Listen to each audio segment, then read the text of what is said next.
She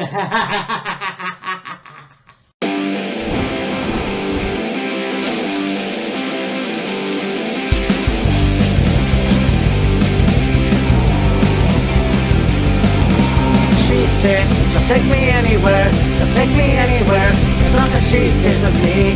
She said, she'll take me anywhere, she'll take me anywhere, as long as I stay queen. Yes, yes, Molly's lips, yes, yes, Molly's lips, yes, yes, Molly's lips, yes, yes, Molly's lips.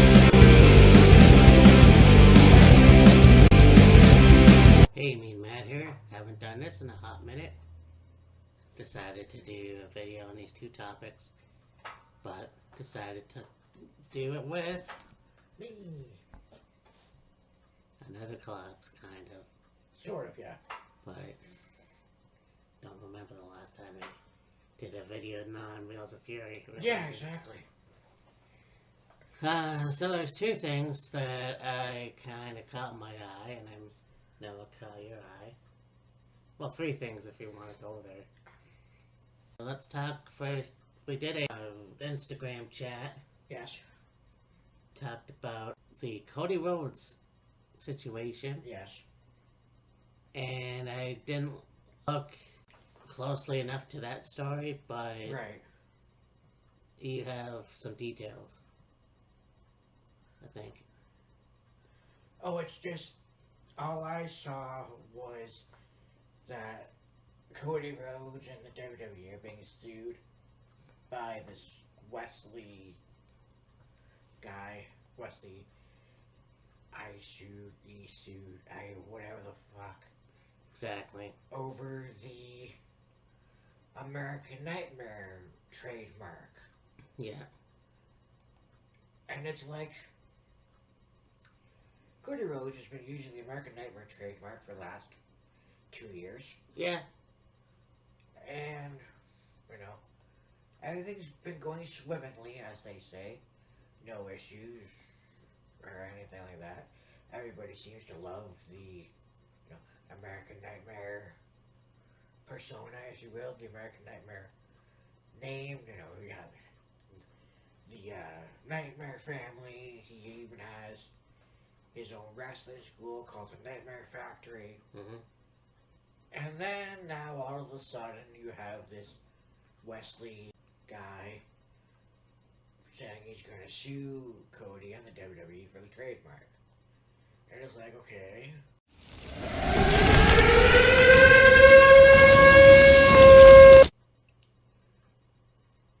Not knowing anything about the dude, who he is, if he's a musician or whatever the hell. Yeah. And okay, if it is his trademark, what does he use it for? Why does he use it? Is it like a nickname for him, a stage name, whatever the fuck else? We don't know. Well, and that's the thing, because I look at it, this has happened before. You had the whole thing with that sued WWF because Triple H and The Rock had a match. They went into the crowd, and I believe it was Triple H that accidentally punched him in the face. Right. He sued WWF. I don't remember if it got far, but it was definitely in the news. It was like, you're a part of the audience, motherfucker. You're gonna get hit. Well, you're gonna get hit. Well, you're, at the show. Chances are wrestlers are going to go into the crowd. Yeah. Yeah. And, security are going to do their best to, keep the fans safe, but it's also your responsibility to, stay out of the way. Yeah, sure, you want to go up to, Triple H and The Rock and, touch their arm, touch their back, whatever.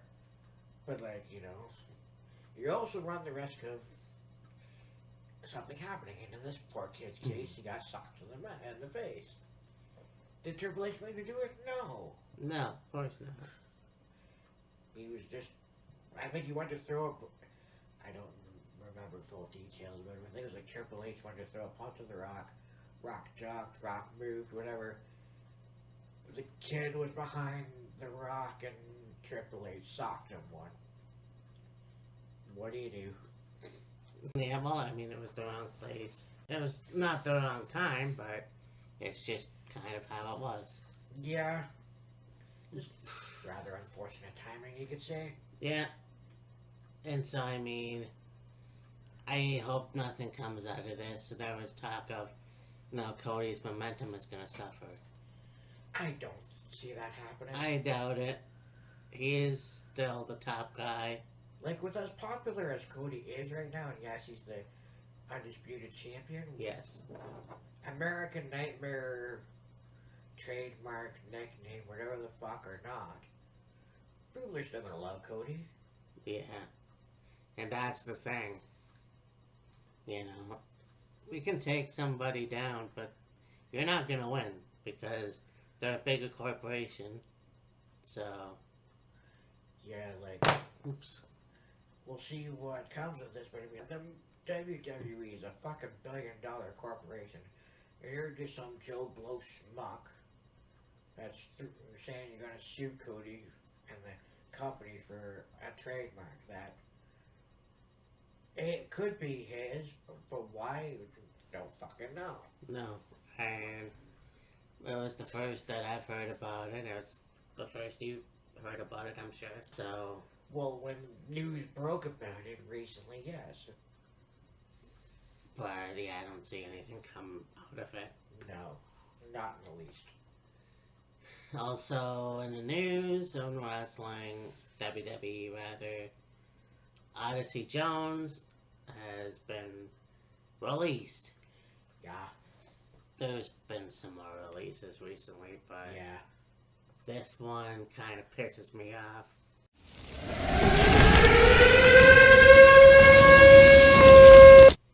Because the guy had everything going for him in domestic violence. Yeah. I'm not sure who he beat up. I'm not sure. Yeah, there hasn't really been any details brought up about it as of yet. I'm sure there's an investigation going on about it, and then when details come about, it'll be talked about, for sure on the wrestling dirt sheets. Well, yeah, and the fact of the matter is that you have this storyline with the New Day. Now Big E is out of action. Kofi and Xavier are fighting in a way because of now Odyssey Jones is in WWE, teaming with those two. And something good going, and then it's almost like in a blink. Well, yeah, in a blink of an eye, it was all gone. And I was just gonna say, interrupting myself, I saw Odyssey Jones on Raw this past Monday, but could have just been seeing things. But meanwhile, he was the new guy that was supposed to be the big wrecking machine, and he goes over to Raw. He did fairly well, and not very long after that, this happens. Yeah. So, again, nobody knows the full story of what exactly happened, but it's just unfortunate because now what are Xavier Woods and Kofi Kingston storyline? Unless they're just gonna continue feuding with Karrion Kross. I mean, they may still feud with the Last Testament. The New Testament. Or the New Testament, and bring in somebody else to help them, or who knows at this point. Yeah. So, I mean, that's unfortunate, but we'll see what happens in a few weeks. Yeah. I don't know. I don't see Big E coming back to wrestling. No. If he's wrestling in the independent somewhere, because he is on commentary, he does look damn good. Yeah, like he does the kickoff panels for pay-per-views. Yeah. So, Yeah. and there was talks. I've heard rumors a few weeks now of Jon Moxley going back to WWE Right. as Dean Ambrose, and as it were, he shows up on AEW like Dynamite. Yeah. So, He shows up on Dynamite. He talks to Tony Schiavone. He cuts this promo. And he says to Tony Schiavone, this isn't your company anymore. And then he leaves. And then there was a video I seen on Instagram where Jon Moxleu, the camera guy was following Mox, is like, hey, what did you mean by that? What was the point of that? And then he's like, you know what this company is missing and it desperately needs? Some self-discipline. And then, of course, you have Marina Shafir come in and kick the shit out of like security guys or whatever. And of course, this past Wednesday, they had a segment with, was it Matt or was it either Matt or a segment with someone, whatever. And then they show backstage and there's this van and there's the security guy around the van. mhm. It looks like one guy got ran over by the van, not badly, but like he's stuck under the front wheel or whatever. And then, you got Moxley and Marina getting out of the van. She's kicking the shit out of everybody that approaches. And then they get in the ring and Moxley, saying, hey, Derby, I want to talk to you.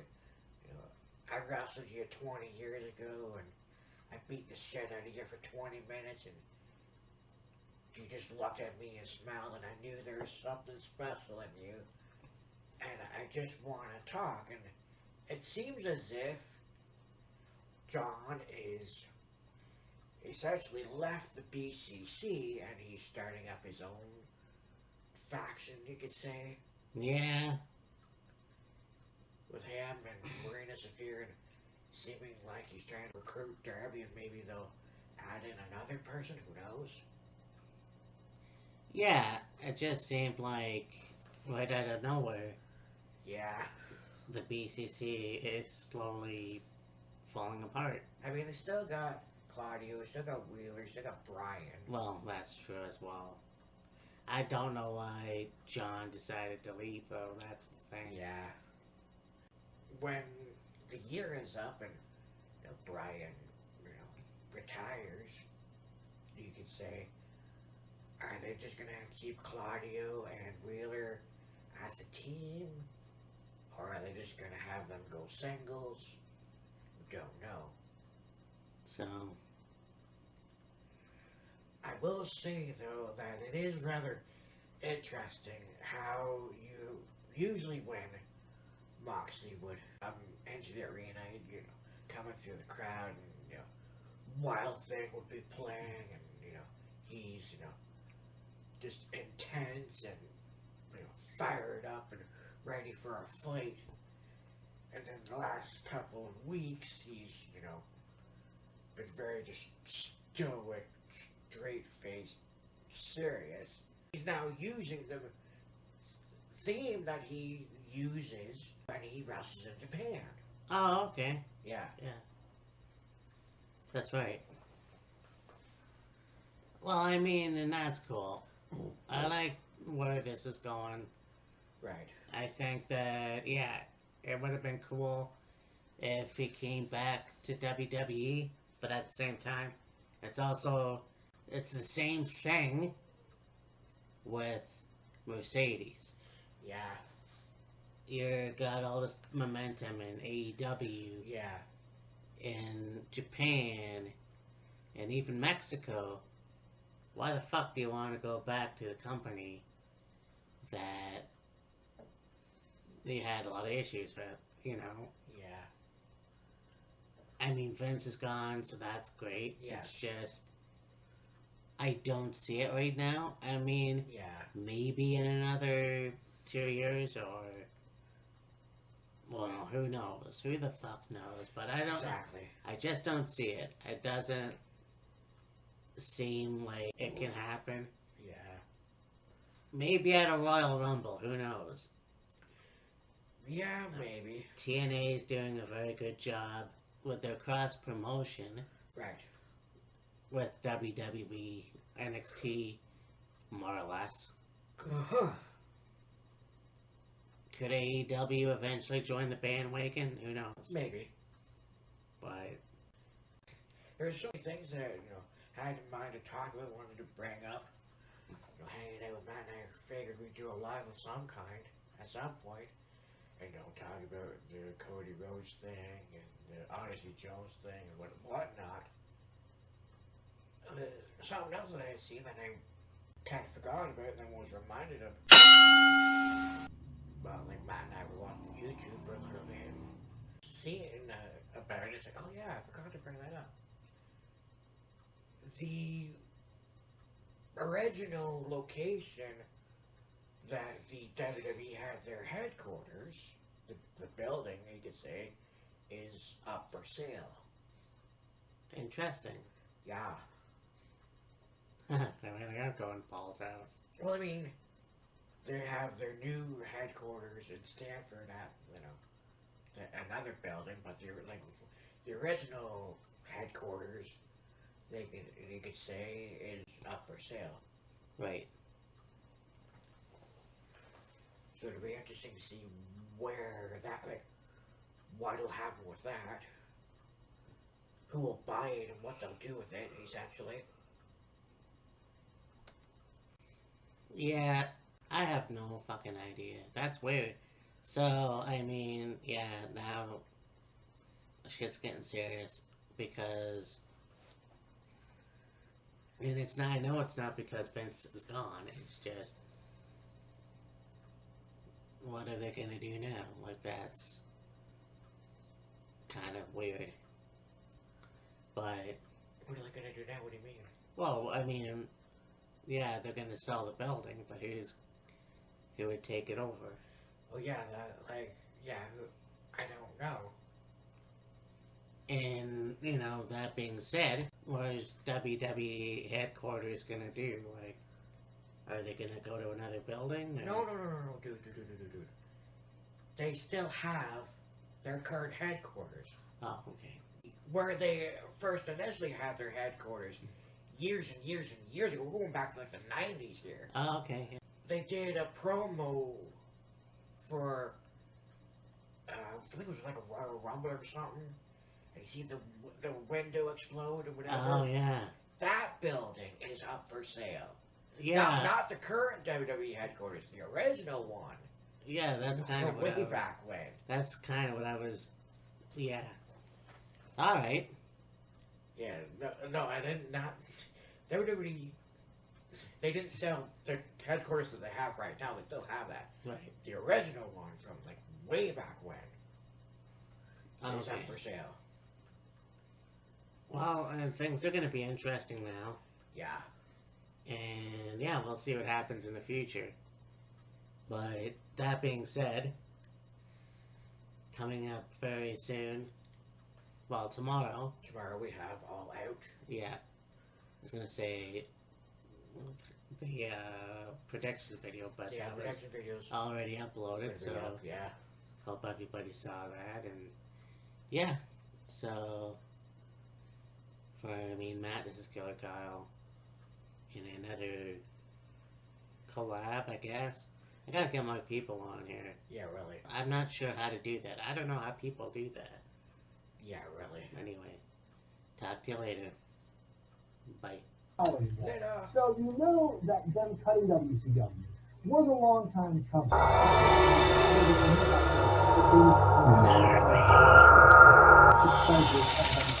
I don't think that's the case at all. If you look at some of his earlier interviews, like